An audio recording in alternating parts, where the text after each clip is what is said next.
Ubaba Mtsibande ngelisa igama lenkosi yethu Jesu Kristu, nomama Mtsibande nabazalwane bonke ngelisa igama lenkosi yethu Jesu Kristu waseNazaretha. Amen. uJesu Kristu inkosi. Lo mengaphambili uZizipho osuka eBizana. Ngiyambonga kakhulu uNkulunkulu engenzele umusa ukuthi ngibe kule ndawo.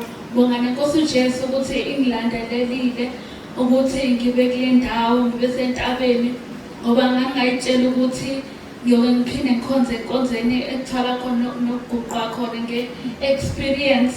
Kodwa inkosi uJesu yangenzela umusa kuthe nje futhi ngabona izinto zishintsha nasekhaya.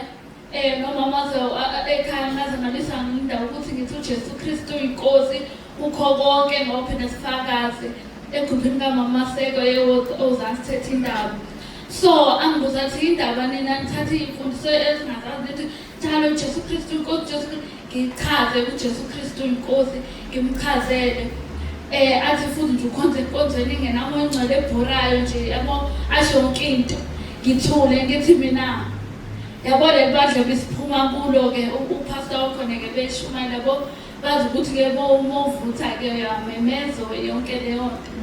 Ngase ngamtshela ngathi mina bengikhonza mina kulelo bandla kodwa ngihlushwa umoya we-masturbation weporn, ngingakwazi ukulala ngithi ngegama likaJesu ebusuku kodwa kungenzeki imehlungu ngcinezela ngisho emini ledimoni lenkanuko lingenandaba ngisho ngihlambuluka kodwa lutho.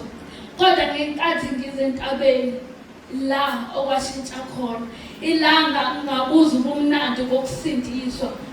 Ngathi that's why ngithi uJesu Kristu inkosi ngoba ngibonile kumina ngangimsiza ukuthi uJesu inkosi, ngangimsiza ukuthi ngegama likaJesu yayingangisizi leyo nto because idimoni lafika ngithi uthi ngegama likaJesu kodwa ifike leyo nto izenzele. Futhi ngihlushwa imoya yenkanuko, ngimoya ye-depression.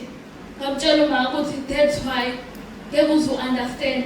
Nami kwakunzima ngifika lana because ngangijwayele abefundisi abamemezayo kodwa uNkulunkulu wangenza ukuthi ngithande. Wangibonisa futhi ukuthi ngempela uNkulunkulu uyamkhulula umuntu abe isidala esisha aphile ubungcwele. Ngiyambonga kakhulu inkosi uJesu Kristu inkosi.